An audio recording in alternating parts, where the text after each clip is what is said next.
పండంటి కాపురం తెలుగు చిత్రసీమలో అఖండ విజయం సాధించినటువంటి అత్యంత ప్రజాదరణ పొందినటువంటి ఒకానొక చిత్రం పండంటి కాపురం. ఈ పండు లాంటి సినిమా కృష్ణగారి పద్మాలయ తోట నుంచి వచ్చింది. సినిమాకి కథ ప్రాణమని మనందరికీ తెలుసు. అయితే ఆ కథ ఒక కాయ లాంటి. కాయని చూస్తే అందరూ మెచ్చుకోలేరు. కాయ చూసి ఇది గొప్ప పండు అవుతుందని కొందరే చెప్పగలరు. అలా చెప్పగలిగినటువంటి వ్యక్తి కృష్ణ గారు. ఈ పండంటి కాపురం కథ వెనక కూడా ఒక కథ ఉంది. ఆ కథా కమామీషు తెలుసుకుందాం. ఎక్కువ సినిమాలు తీస్తూ బిజీగా ఉండడం వల్ల పండంటి కాపురం అనేటటువంటి తన సొంత సినిమాను తీయడానికి 12 సినిమాల గ్యాప్ వచ్చింది. అంటే 12 సినిమాల తర్వాతనే మళ్ళీ ఇంకొక సొంత సినిమా తీయగలిగారు కృష్ణ గారు. మోసగాళ్లకు మోసగాడు తర్వాత 12 సినిమాల తర్వాత సొంత సినిమా పండంటి కాపురం వచ్చింది. కృష్ణకు ఒక కొత్త ఇమేజ్ని, స్టార్ ఇమేజ్ని తీసుకొచ్చింది ఆ మోసగాళ్లకు మోసగాడు. దానితో కృష్ణ గారితో సినిమాలు తీసే దర్శకుల, నిర్మాతల యొక్క ధోరణిలో మార్పులు వచ్చాయి. అప్పటి నుంచి ఆయన సినిమాల స్టైల్, స్ట్రెంగ్త్ పెరిగిపోయాయి న్యాచురల్లీ. పండంటి కాపురం కథా కమామిష్ చెప్తానన్నాను కదా. ప్రభాకర్ రెడ్డి గారు అంటే నటుడు ప్రభాకర్ రెడ్డి గారు, నిర్మాత నటుడు ప్రభాకర్ రెడ్డి గారి దగ్గర మంచి మంచి కథలు ఉంటాయి. ప్రభాకర్ రెడ్డి గారి దగ్గర ఒక మంచి కథ ఉంది. అయితే ఆ కథ సినిమాగా తీయాలంటే బాగా డబ్బులు కావాలి. హీరో కూడా కొంచెం సపోర్ట్ చేసేవాడు కావాలి. ఇలా ఎవరున్నారో అలాంటి వాళ్ళు ఆయన ఆలోచిస్తూ ఉంటే ఆయనకు వెంటనే ఆపద్బాంధవుడైనటువంటి కృష్ణ గారు తట్టారు. సరే ఇంకేముంది, వెళ్ళి కృష్ణ గారిని కలిశారు. అప్పటికే వాళ్ళిద్దరి కాంబినేషన్లో అంటే ప్రభాకర్ రెడ్డి నిర్మాతగా, కృష్ణ హీరోగా వచ్చినటువంటి పచ్చని సంసారం తయారైపోయింది.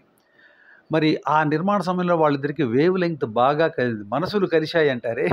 ఆడవాళ్ళకి మగవాళ్ళకే కాదండి, మగవాళ్ళకి కూడా మనసులు కలుస్తాయి. అంటే వేవ్ లెంగ్త్, ఆ మనసులు వేరు, ఈ మనసులు కొంచెం వేరు అనుకోండి. బట్ మనసులు ఐడియాలజీ వేవ్ లెంగ్త్ అలా కలిసేటప్పటికీ సరే ఇక ముందుకు కదిలారు. అయితే కథ అంతా విన్న తరువాత దీనికి ఖర్చు ఎక్కువ అవుతుంది, పెద్ద పెద్ద వాళ్ళని కూడా పెట్టాలి నటులుగా అని చెప్పి అంటే మరి డబ్బులు పెట్టలేం కదా, అంతంత డబ్బులు పెట్టలేమని చెప్పి ప్రభాకర్ రెడ్డి గారు ఏం చేశారంటే ఇంకో సినిమా కథ గురించి ఆలోచించడం మొదలెట్టారట. సరే ఈ లోపల మళ్ళీ కృష్ణ గారు మళ్ళీ ఫోన్ చేసి ఏం పర్వాలేదు మనం తీద్దాం అని చెప్పేసి ముందుకు వెళ్దామని చెప్పి నా సహకారాన్ని అందిస్తానని చెప్పి అంతే.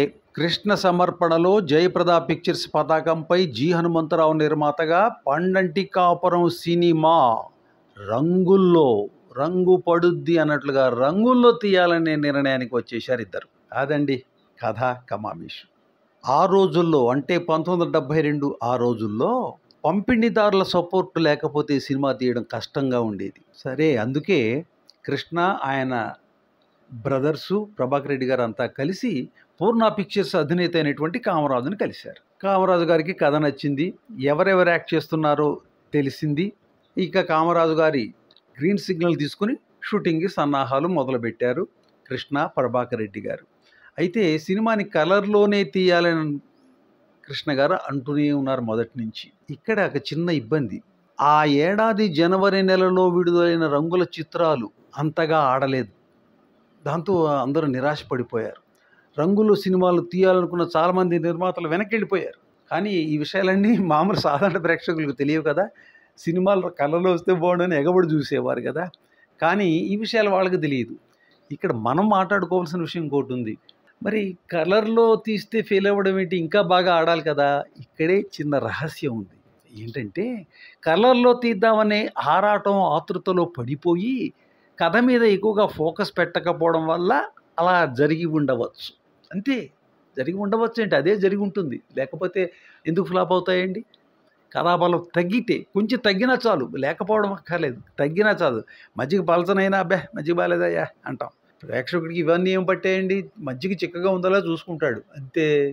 అలా అయితే కృష్ణ గారి క్యాలిక్యులేషను థాట్ ఏమిటి, కలర్లోనే తీయాలి. ఎందుకంటే అంతమంది పెద్ద ఆర్టిస్టులను పెడుతున్నాము, ఎస్వి రంగారావు లాంటి వాళ్ళు ఉన్నారు, గ్యారెంటీగా హిట్ అవుతుంది. అటువంటప్పుడు పెట్టిన డబ్బు బ్రహ్మాండంగా వస్తుంది, లాభాలు కూడా వస్తాయి అనే క్యాలిక్యులేషన్ వేసుకొని కామరాజు గారికి చెప్తే కామరాజు గారు కూడా సరే అన్నారు.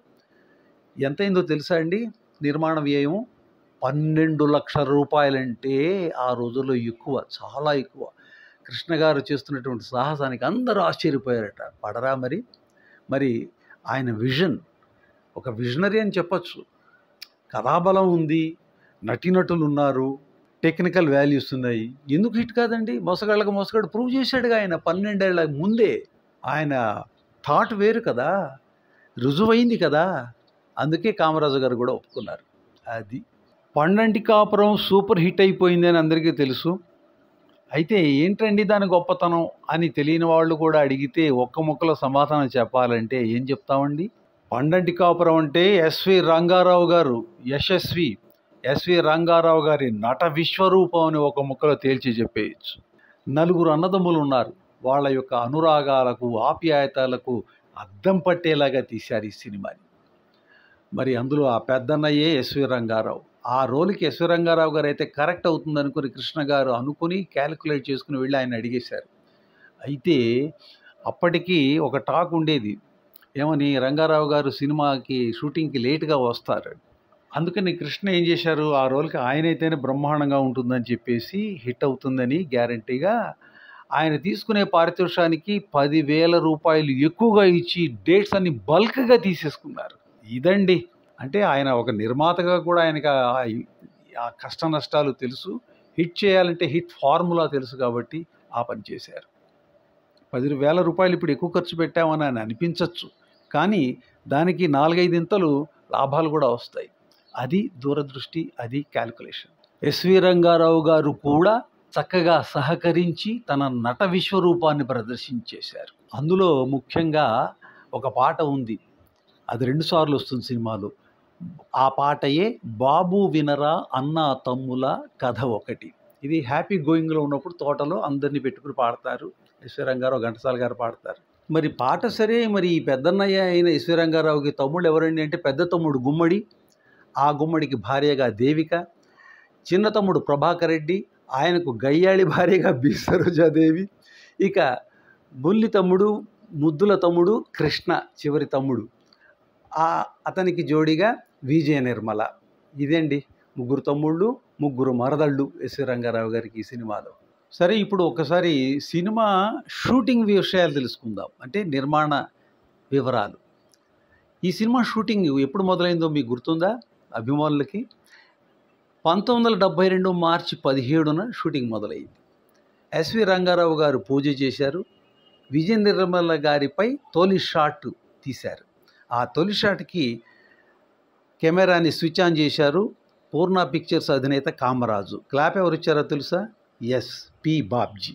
ఇక ప్రభాకర్ రెడ్డి గారికి ఒక ఆస్థాన బృందం ఉంటుంది, టెక్నికల్ బృందం, పర్మనెంట్ స్టాఫ్ అన్నమాట. వాళ్ళు పర్మనెంట్ ఆర్టిస్టులు.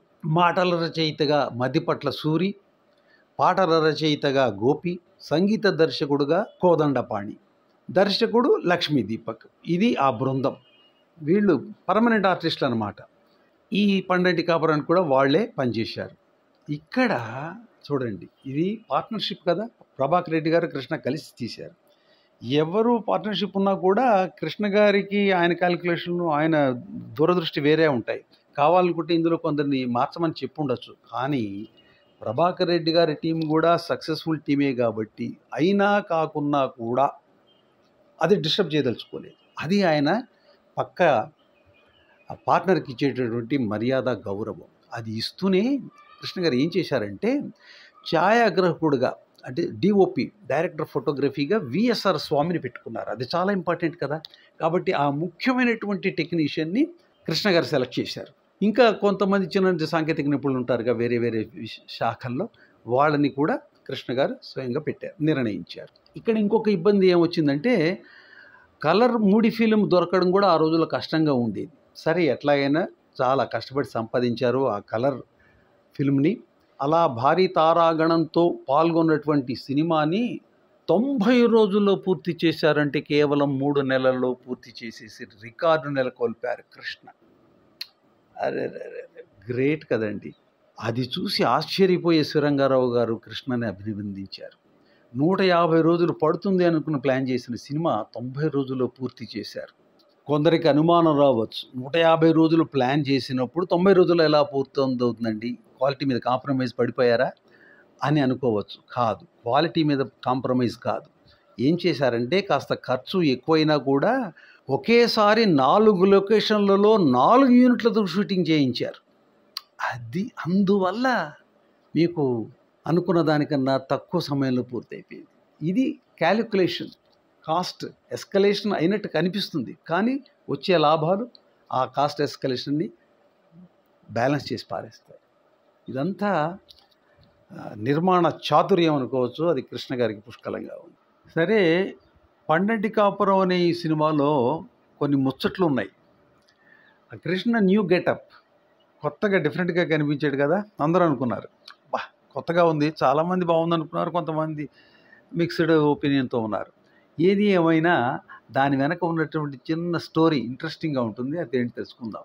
ఈ కృష్ణకి పెట్టినటువంటి విగ్ ఎలా వచ్చిందంటే, అసలు ఎస్వి రంగారావు గారి బ్రదర్ జోగారావు గారు ఫారిన్ నుంచి ఒక విగ్ తీసుకొచ్చారట. అది లేడీస్ విగ్ అది. ఆ పండంటి కాపురం సినిమాలో తనకు ఒక వేషం ఇస్తే ఈ విగ్ని ఉచితంగా ఇస్తానని జోగారావు చెప్పారట. సరే, ప్రభాకర్ రెడ్డి గారు ఒప్పందం ఓకే అన్నారు. ఆ విగ్ని కృష్ణ పర్సనల్ మేకప్ మ్యాన్ అయినటువంటి మాధవరావుకి ఇచ్చి, ఇది చాలా ఖరీదైన విగ్, దీన్ని జాగ్రత్తగా షేప్ చేసి కృష్ణ గారికి ఉపయోగించగలవా అని అడిగారట. సరేనన్నారు మాధవరావు. ఆ విగ్ని జాగ్రత్తగా షేప్ చేసి రెడీ చేశారు. షూటింగ్ ప్రారంభం రోజున కృష్ణ గారికి ఆ విగ్ పెట్టేశారు. మేకప్ రూమ్లో కృష్ణను చూసి, కొంప ముంచావు కదయ్యా మాధవరావు, బంగారం లాంటి విగ్ని నాశనం చేశావు, ఇది కృష్ణ గారికి ఏమీ బాలేదు అన్నారు ప్రభాకర్ రెడ్డి. ఆయన అలా అనేసరికి కృష్ణ ఏమీ కామెంట్ చేయకుండా, మాధవరావు మన దగ్గర ఉన్న మంచి విగ్గులు ఇంకోటి చూసిపెట్టు అని అన్నారట.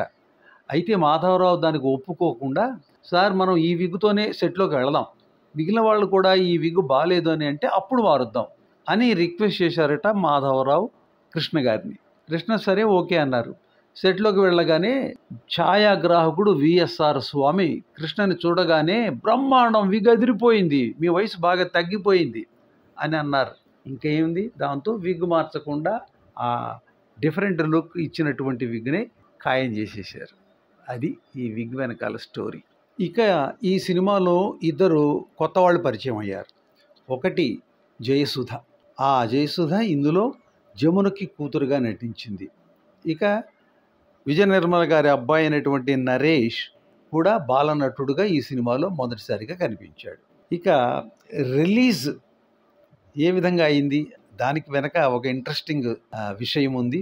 అదేంటంటే, ఎన్టీ రామారావు, నాగేశ్వరరావు యాక్ట్ చేసినటువంటి సినిమాలు మాత్రమే 2 థియేటర్లలో విడుదలయ్యేవి. అయితే పండంటి కాపురాన్ని కూడా 2 థియేటర్లలో విడుదల చేయాలని కృష్ణ గారు భావించారు. సరే, కృష్ణ గారిని కాదనలేక కామరాజు గారు కూడా చాలా కేంద్రాల్లో ఈ పండంటి కాపురాన్ని 2 థియేటర్లలో విడుదల చేశారు.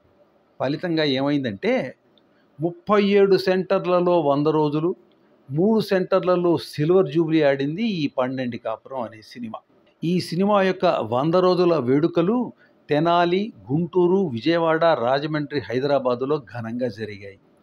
తెనాలిలో జరిగిన వేడుకకి శోభన్ బాబు, గుంటూరులో జరిగిన దానికి జగ్గయ్య, విజయవాడలో జరిగిన దానికి ఎన్టీ రామారావు గారు, హైదరాబాద్కు జరిగిన దాంట్లో అక్కినేని నాగేశ్వరరావు గారు అతిథులుగా హాజరయ్యారు. ఇక విజయవాడ సభలోనే ఎన్టీ రామారావు గారితో ఒక భారీ చిత్రం నిర్మిస్తానని సూపర్ స్టార్ కృష్ణ గారు ప్రకటించారు. అలా పండంటి కాపురం చిత్రం వేడుక దేవుడు చేసిన మనుషులు సినిమా అనౌన్స్మెంట్కి వేదిక అయింది. పండంటి కాపురం చిత్ర శతదినోత్సవ వేడుక విజయవాడలో ఎప్పుడు జరిగిందంటే 1972 అక్టోబర్ 28న జరిగింది. సరిగ్గా అదే రోజున కృష్ణ గారు కన్వీనర్గా నియమితులయ్యారు film star drought relief fund కార్యక్రమానికి. దాన్ని ప్రారంభించారు ఎన్టీ రామారావు గారు. ఇక విజయ్ గార్డెన్స్లో రజతోత్సవం జరిగింది. దానికి నాగిరెడ్డి గారు అధ్యక్షత వహించారు. హిందీ సినిమా పండంటి కాపురం హిందీ వెర్షన్లో జమున పాత్రను ధరించినటువంటి వహీదా రెహమాన్ గారు జ్ఞాపికలు అందరికీ ప్రదానం చేశారు. పండంటి కాపురం చిత్ర నిర్మాణం గురించి హీరో కృష్ణ గారు స్వయంగా కొన్ని ఆసక్తికరమైన విషయాలు చెప్పారు. అవేమిటో ఆయన మాటల్లోని, అంటే కృష్ణ గారి మాటల్లోని తెలుసుకుందాం. ఆయన ఏం చెప్పారంటే, ఈ సినిమాలో రాణి మాలినీదేవి పాత్రకి మొదట భానుమతి గారిని అనుకున్నాం. ఆవిడతో మాట్లాడాం. ఆ పాత్ర చేయడానికి అంగీకరించి ఆవిడ కథా చర్చల్లో కూడా పాల్గొన్నారు. ఆ రోజుల్లో నిర్మాత ఎస్ భావనారాయణ గారు మా వెల్ విషర్. భానుమతి గారితో సినిమా చేస్తున్నామని చెప్పగానే ఆయన తీవ్రంగా వ్యతిరేకించారు. భానుమతి అంటే ఏమిటనుకుంటున్నారు? Atom bomb. ఆవిడతో షూటింగ్ అంటే మాటలు కాదు. విజయవారి వల్లే కాలేదు. ఆమెని భరించలేక కొన్ని రోజులు షూటింగ్ చేసి మిశ్రమ చిత్రం నుంచి తీసేశారు. మీరు ఆమెతో సినిమా తీస్తే చాలా ఇబ్బంది పడతారు అని హెచ్చరించారు.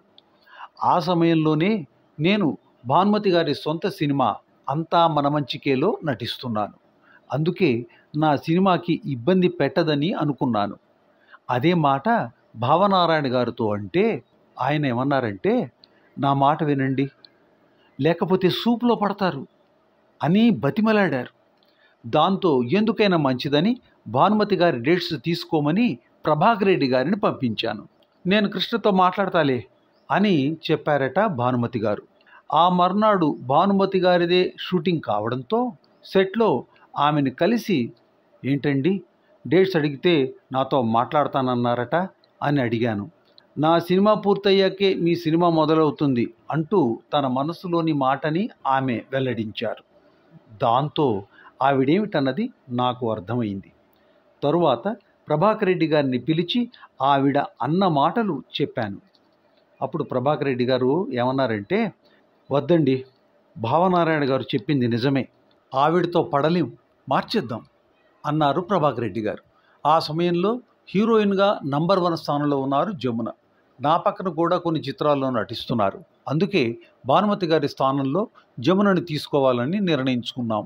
కథ నచ్చి ఆవిడ చేయడానికి అంగీకరించారు. వెంటనే రాణి మాలిని దేవిగా జమున నటిస్తున్నట్లు పత్రికా ప్రకటన ఇచ్చాం. అది చూడగానే భానుమతి గారు వెంటనే నాకు ఫోన్ చేశారు. ఆ పాత్ర గురించి నేను ఎంతో ప్లాన్ చేసుకున్నాను, మెంటల్గా ప్రిపేర్ అయ్యాను. నన్ను కాదని వేరే వాళ్ళని తీసుకుంటారా? ఎలాగైనా సరే ఆ వేషం నేను చేయాల్సిందే అని అన్నారు మొండిగా. లేదండి, మీరు డేట్స్ చెప్పకపోవడంతో నా పార్ట్నర్స్ అలా నిర్ణయం తీసుకున్నారు, నేనేం చేయలేను అని చెప్పేశాను. తన మీద కోపంతో అంతా మన మంచికే చిత్రం షూటింగ్కు గైర్హాజరవుతానేమోననే భయంతో, మరి నా సినిమా సంగతి ఏమిటి అని అడిగారు భానుమతి. మీరేం వర్రీ అవ్వద్దు, మీ సినిమాకి ఎటువంటి ఇబ్బంది పెట్టను. మీరు ఎప్పుడు రమ్మని పిలిస్తే అప్పుడు వచ్చి సినిమా పూర్తి చేస్తా అని అభయం ఇచ్చాను. ఆ విషయం నేను అంతటితో మర్చిపోయాను. కానీ భానుమతి గారు మాత్రం వదిలిపెట్టలేదు. అంతా మన మంచికే షూటింగ్ పూర్తి కాగానే భానుమతి గారు గుమ్మడి దగ్గరకు వెళ్ళారు. ద విజిట్ అనే ఆంగ్ల చిత్రంలో హీరోయిన్ పాత్రని ఇన్స్పిరేషన్గా తీసుకుని జమున గారి క్యారెక్టర్ తీర్చిదిద్దాము. ప్రేమించిన వ్యక్తి ఆమెను మోసం చేసి మరో యువతిని పెళ్లి చేసుకుంటాడు. అప్పుడు ఆ యువతి తనకు అన్యాయం చేసిన వాడి మీద పగ తీర్చుకుంటుంది. దీనికి ఫ్యామిలీ సెంటిమెంట్, అన్నదమ్ముల అనుబంధం జోడించి కథ తయారు చేశాము. అయితే భానుమతి గారు ద విజిట్ చిత్రకథను యథాతథంగా తీసుకొని మా చిత్రానికి పోటీగా ఒక సినిమా తీయాలని నిర్ణయించుకున్నారు. ఆ ప్రయత్నంలో భాగంగా గుమ్మడి గారిని కలిసి ఈ కథ గురించి చెప్పి అందులో వేషం వేయమని అడిగారు. ఆమెకు ఏం చెప్పాలో తోచక, నేను ఇలాంటి వేషాన్నే పండంటి కాపును చిత్రంలో చేస్తున్నాను, మళ్ళీ అదే వేషం మీ సినిమాలో చేస్తే వాళ్ళు ఏమైనా అనుకుంటారు, నాకు కొంచెం టైం ఇవ్వండి, ఆలోచించుకుని చెప్తా అని అన్నారు ఆయన. మా సినిమా షూటింగ్లో ఆర్టిస్టులు అందరం కూర్చుని కబుర్లు చెప్పుకుంటున్నప్పుడు గుమ్మడి గారు ఈ విషయం చెప్పారు. అది వినగానే రంగారావు గారికి కోపం వచ్చింది. ఏమిటయ్యా ఆలోచించుకుని చెప్పేది, చెయ్యనని చెప్పేయి, ఇక్కడ చేస్తున్న వేషం మళ్ళీ అక్కడ ఎలా వేస్తావు? హేమాహిమలైన నటీనటులైన ఇంతమంది చేస్తున్న సినిమాని భానుమతి మళ్ళీ తీస్తుందా? ఆ షూటింగ్ ఎలా సాగుతుందో చూద్దాం అన్నారు ఆయన ఆవేశంగా. అలా అనడమే కాదు, పండంటి కాపురం సినిమాని షూటింగ్ ఎటువంటి ఆటంకాలు లేకుండా వేగంగా పూర్తి కావడానికి రంగారావు గారు తన వంతు సహకారాన్ని అందించారు. మందు జోలికి వెళ్లకుండా ఆయన 15 రోజుల పాటు నటన మీదే దృష్టి నిలిపి నటించారు. మిగిలిన నటీనటులు కూడా సహకరించటంతో పండంటి కాపురం సినిమా అనుకున్న సమయం కంటే ముందే పూర్తయిపోయింది. దాంతో భానుమతి గారు తన ప్రయత్నాన్ని వాయిదా వేసుకోక తప్పింది కాదు. ఇవండి పండంటి కాపురం చిత్ర నిర్మాణంలో ఉన్నటువంటి సాధక బాధకాలను కృష్ణ గారి మాటల్లో మనం తెలుసుకున్నాం. ఇక ఈ సినిమాలో జమున ఒక కుక్కని పట్టుకొని మెట్లు దిగి వస్తూ ఉంటారు. అంటే ఒక జంతువు కూడా ఇందులో నటించింది. దాని వెనక చిన్న స్టోరీ ఉంది, అది కూడా మనం ఆసక్తికరంగా చెప్పుకుందాం. హాలీవుడ్ నటి ఇంగ్రిడ్ బెర్గ్మెన్ నటించినటువంటి ద విజిట్ ప్రేరణతో ఈ సినిమాలోని జమున పాత్ర రూపుదిద్దుకుంది. ఆ చిత్రం నిడివి గంటన్నర ఉంటే పండంటి కాపురం చిత్రంలో దాన్ని ఒక ఎపిసోడ్గా మలిచారు. వ్యాంప లక్షణాలు ఉన్నాయి ఆ ఇంగ్లీష్ సినిమాలో పాత్రకి. అయితే జమున గారికి ఉన్న ఇమేజ్ని దృష్టిలో పెట్టుకొని డిగ్నిఫైడ్గా మార్చి రూపకల్పన చేశారు తెలుగులో. అయితే ఆ ఇంగ్లీష్ సినిమాలో ఆ వ్యాంప లక్షణాలు ఉన్నటువంటి ఆ లేడీ మేడమెట్లు దిగి వస్తున్నప్పుడు పక్కన చిరుతపులి ఉంటుంది. తెలుగులో కూడా చిరుతపులినే పెడదాం అని అనుకున్నారట మొదట్లో. కానీ మరి చిన్నపదేవర్ గారేమో అన్ని జంతువులను అందరికీ సప్లై చేస్తుండేవారు. కానీ అప్పుడు ఆ సమయానికి దొరక్కపోవడంతో ఆల్సేస్ డాగ్ని పెట్టారు. ఇది అలా దొరక్కపోవడం మంచిదే. ఫారిన్లోనే క్రూరత్వం ఎక్కువగా ఉంటుంది, భారతదేశంలో అంత క్రూరత్వం ఉండదు, ముఖ్యంగా ఆ రోజుల్లో. కాబట్టి ఆల్సేస్ డాగే కరెక్ట్ మన ఇండియన్ ట్రెడిషన్స్కి. రాణి మాలిని దేవి అనే ఆ పాత్రను సమర్థవంతంగా పోషించినందుకు జమున గారికి ఫిల్మ్ఫేర్ స్పెషల్ అవార్డు దక్కింది జమున గారికి. ఇక నటీనటులు Krishna Vijaya Nirmala, Jamuna, S V Rangarao, Gummadi Prabhakar Reddy, Rajababu, Rammohan, Mikkilineni, Allu Ramalingaiah, Potti Prasad, Balakrishna, master Naresh Kumar, baby Dolly, Devika, B Sarojadevi, Sandhyarani, Pandaribai, Sujatha, Jayasudha తొలి పరిచయం, రాధాకుమారి వీళ్ళంతా నటించారు. సాంకేతిక నిపుణులు కథ ప్రభాకర్ రెడ్డి గారు, మాటలు మద్దిపట్ల సూరి, పాటలు దాశరథి, నారాయణ రెడ్డి, కొసరాజు, గోపి, అపలాచార్య, సంగీతం ఎస్పి కోదండపాణి గారు, ఛాయాగ్రహణం విఎస్ఆర్ స్వామి, ఎడిటింగ్ కోటగిరి గోపాలరావు, నృత్యాలు చిన్ని సంపత్ శ్రీను, కళ అనంతరాం, స్టంట్స్ రాఘవులు, పబ్లిసిటీ ఇన్ఛార్జ్ మోహన్ కుమార్, నిర్మాత జి హనుమంతరావు, స్క్రీన్ ప్లే దర్శకత్వం పి లక్ష్మీ దీపక్. ఈ సినిమా 21 జూలై 1972లో విడుదలై ఘన విజయం సాధించింది. మరి ఇలాంటి మరొక రసవత్తరమైనటువంటి సినిమాతో మళ్ళీ సినిమా చిత్రాల్లో కలుసుకుందాం. అంతవరకు సెలవు. అందరికీ నమస్కారం.